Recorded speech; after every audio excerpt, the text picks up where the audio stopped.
ಸಂಚಿಕೆ 2, ಪುಸ್ತಕ ಪರಿಚಯ 65, ತಿಂಗಳ ವಿಶೇಷ ಪುರಾಣ ವ್ಯಕ್ತಿ ಚಿತ್ರಗಳು. ಪುಸ್ತಕದ ಹೆಸರು ಋಷ್ಯಶೃಂಗ. ಲೇಖಕರು ಡಾಕ್ಟರ್ ಲಕ್ಷ್ಮಣ ಕೌಂಟೆ. ಅಭಿಪ್ರಾಯ ಸುಜೀತ್ ಕಾಮತ್ ಮತ್ತು ಓದುತ್ತಿರುವವರು ಶಿಲ್ಪಾ ಮಲ್ಲೇಶ್. ಡಾಕ್ಟರ್ ಲಕ್ಷ್ಮಣ ಕೌಂಟೆ ಅವರ ಶೈಲಿ ಅದ್ಭುತ. ಎಷ್ಟೇ ಸಾಮಾನ್ಯ ಕಥೆ ಇರಲಿ, ಅದಕ್ಕೆ ಯಾವುದೇ ಮಸಾಲೆ ಹಾಕದೆ ತಮ್ಮ ಆಳವಾದ ಸಂಶೋಧನೆ ಹಾಗೂ ಅಧ್ಯಯನ ಮೂಲಕ ಕಥೆಯನ್ನು ಆಸಕ್ತಿಕರವಾಗಿ ಹಾಗೂ ಓದುಗರ ಜ್ಞಾನವನ್ನು ಅಭಿವೃದ್ಧಿಗೊಳಿಸಲು ಸಹಾಯಕವಾಗಿ ಹೇಳುತ್ತಾರೆ. ಪ್ರಸ್ತುತ ಕಾದಂಬರಿ ಋಷ್ಯಶೃಂಗ ನಾವು ಹೆಚ್ಚಿನವರು ಕೇಳಿದ ಪುರಾಣ ಕಾಲದ ಮುನಿಯ ಕಥೆ. ನೀವು ಶೃಂಗೇರಿ ಕ್ಷೇತ್ರಕ್ಕೆ ಭೇಟಿ ನೀಡಿದ್ದರೆ ಕಿಗ್ಗ ಋಷ್ಯಶೃಂಗಪುರ 9 ಕಿಲೋಮೀಟರ್ ಅಂತ ಒಂದು ಫಲಕ ನೋಡಿರಬಹುದು. ಅದು ಆ ಮುನಿ ಇದ್ದ ಸ್ಥಳ ಅಂತ ನಂಬಿಕೆ ಇದೆ. ತಾನು ಕಾಲು ಇಟ್ಟ ಕಡೆ ಮಳೆ ತರಿಸಲು ಸಾಧ್ಯ ಇರುವ ಅದ್ಭುತ ಸಾಮರ್ಥ್ಯ ಹೊಂದಿದ್ದ ಈ ಮುನಿ. ಮಹಾಭಾರತದಲ್ಲಿ ಒಂದು ಸಣ್ಣ ಉಪಕಥೆಯಾಗಿ ಬರುವ ಈ ಮುನಿಯ ಕಥೆಯನ್ನು 300 ಪುಟಗಳಲ್ಲಿ ಅತಿ ಕುತೂಹಲಕರವಾಗಿ ಹೇಳಿದ್ದಾರೆ.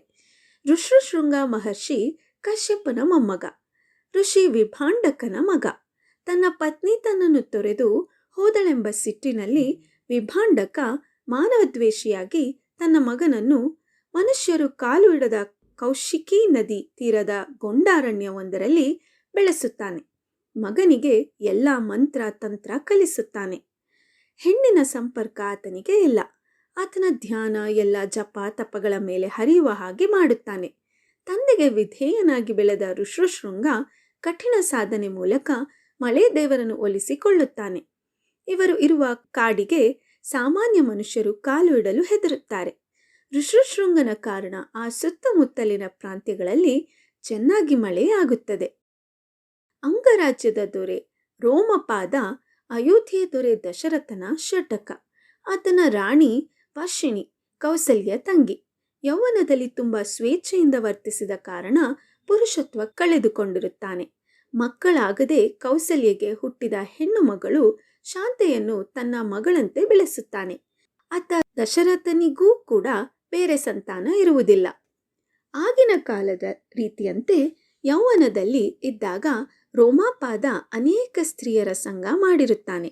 ಇದೇ ರೀತಿ ಹಿರಣ್ಯಗುಪ್ತ ಎಂಬ ವ್ಯಾಪಾರಿ ಇಟ್ಟುಕೊಂಡಿದ್ದ ಹೇಮಪ್ರಭೆ ಎಂಬ ಸುಂದರ ಹೆಣ್ಣಿಗಾಗಿ ರೋಮಪಾದ ಆತನ ಬಹಳಷ್ಟು ಆಸ್ತಿ ಜಪ್ತಿ ಮಾಡಿ ಹೇಮಪ್ರಭೆಯ ತನ್ನವಳಾಗಿ ಮಾಡಿಕೊಳ್ಳುತ್ತಾನೆ. ಹಿರಣ್ಯಗುಪ್ತ ಒಬ್ಬ ತಪಸ್ವಿ ಸಹಾಯದಿಂದ ತನ್ನ ಆಸ್ತಿ ಹಿಂತಿರುಗಿ ಕೊಡಬೇಕು ಅಂತ ರಾಜನ ಮೇಲೆ ಒತ್ತಡ ಹಾಕುತ್ತಾನೆ. ರಾಜ ಒಪ್ಪುವುದಿಲ್ಲ. ತಪಸ್ವಿ ರಾಜನಿಗೆ ಆತನ ರಾಜ್ಯ ಬರಗಾಲಕ್ಕೆ ತುತ್ತಾಗುವ ಶಾಪ ಕೊಡುತ್ತಾನೆ. ಇತ್ತ ರೋಮಪಾದ ರಾಜನಿಗೆ ಹೇಮಪ್ರಭೆಯಲ್ಲಿ ಓಜಸ್ವತಿ ಎಂಬ ಮಗಳು ಜನಿಸುತ್ತಾಳೆ. ಆಗಲೇ ರಾಜ ಆಕೆಯನ್ನು ಬಿಟ್ಟು ವರ್ಷಿಣಿ ಜೊತೆ ವಿವಾಹವಾಗುತ್ತಾನೆ. ತಪಸ್ವಿ ಶಾಪ ಫಲಿಸಲು ಆರಂಭವಾಗುತ್ತದೆ. ದೇಶದಲ್ಲಿ ಬರಗಾಲ ಕಾಣಿಸಿಕೊಳ್ಳುತ್ತದೆ. ವರ್ಷಗಳು ಹೋದಂತೆ ಮಳೆ ಮಾಯವಾಗುತ್ತದೆ. ರಾಜನಿಗೆ ಓಜಸ್ವತಿ ಹುಟ್ಟಿದ ಸಮಾಚಾರ ಗೊತ್ತಿರುವುದಿಲ್ಲ. ಪ್ರಜೆಗಳ ಕಷ್ಟ ನೋಡಿ ಚಿಂತೆಗೊಂಡ ರಾಜ ಜ್ಯೋತಿಷ್ಯರ ಬಳಿ ಕೇಳಿದಾಗ ಅವರು ರಾಜವಂಶದ ಕನ್ಯೆ ಕಾಡಿಗೆ ಹೋಗಿ ಋಷ್ಯಶೃಂಗನ ಕರೆದು ತಂದರೆ ಮಳೆ ಬರಬಹುದು ಅಂತ ಹೇಳುತ್ತಾರೆ. ಶಾಂತೆ ಕಳುಹಿಸಲು ರಾಣಿ ವರ್ಷಿಣಿ ಒಪ್ಪುವುದಿಲ್ಲ. ಬ್ರಹ್ಮರ್ಷಿ ವಿಶ್ವಾಮಿತ್ರರು ವಿಭಾಂಡಕನ ಮನವೊಲಿಕೆ ಮಾಡುವ ಯತ್ನ ವಿಫಲವಾಗುತ್ತದೆ. ಮಳೆಗಾಗಿ ಮಾಡಿದ ಯಜ್ಞ ಯಾವ ಫಲ ಕೊಡುವುದಿಲ್ಲ. ಓಜಸ್ವತಿ ಬೆಳೆದು ನೃತ್ಯ ಸಂಗೀತಗಳಲ್ಲಿ ಪ್ರಾವೀಣ್ಯತೆ ಪಡೆದು ತುಂಬ ಸುಂದರಿಯಾಗುತ್ತಾಳೆ. ನಗರ ಸುಂದರಿ ಪ್ರಶಸ್ತಿ ಗಳಿಸುತ್ತಾಳೆ. ಆಕೆಗೆ ರಾಜನೇ ತನ್ನ ತಂದೆ ಅಂತ ತಿಳಿಯುತ್ತದೆ. ಇತ್ತ ರಾಜನಿಗೂ ಸತ್ಯ ಗೊತ್ತಾಗುತ್ತದೆ. ರಾಜನ ಮಗಳಾದ ಕಾರಣ ಆಕೆಯನ್ನೇ ಋಷ್ಯಶೃಂಗನ ಕರೆದು ತರಲು ಕಳುಹಿಸಬಹುದು ಎಂದು ರಾಣಿ ಮತ್ತು ರಾಜ ಯೋಚಿಸುತ್ತಾರೆ. ಓಜಸ್ವತಿ ತನ್ನ ಕಾರ್ಯದಲ್ಲಿ ಯಶಸ್ವಿಯಾದಳೆ. ಹೆಣ್ಣನ್ನು ಕಾಣದ ಋಷ್ಯಶೃಂಗನ ಒಲಿಸಲು ಸಾಧ್ಯವಾಯಿತೆ? ಅಂಗರಾಜ್ಯಕ್ಕೆ ಮಳೆ ಬಂದಿತೆ? ಇಲ್ಲ ವಿಭಾಂಡಕನ ಶಾಪಕ್ಕೆ ಗುರಿಯಾದಳೆ? ಇದಕ್ಕೆ ಉತ್ತರ ಈ ಕಾದಂಬರಿ. ಒಂದು ಸಣ್ಣ ಕಥೆಯನ್ನು ಕಾದಂಬರಿಯಾಗಿ ಬಹಳ ಚೆನ್ನಾಗಿ ಪರಿವರ್ತಿಸಿದ್ದಾರೆ. ರಾಜರ ಸ್ವಾರ್ಥ, ಲಂಪಟತನ ಅನಾವರಣಗೊಳಿಸುತ್ತಾರೆ. ಮಳೆ, ನೀರಿನ ಸದುಪಯೋಗ, ಗುಡಿ ಗುಡಾರ ಮೇಲೆ ಖರ್ಚು ಮಾಡುವ ಹಣವನ್ನು ಪ್ರಜೆಗಳ ಹಿತಕ್ಕೆ ಖರ್ಚು ಮಾಡಬೇಕು ಎನ್ನುವ ನೀತಿ ಹೇಳಿದ್ದಾರೆ.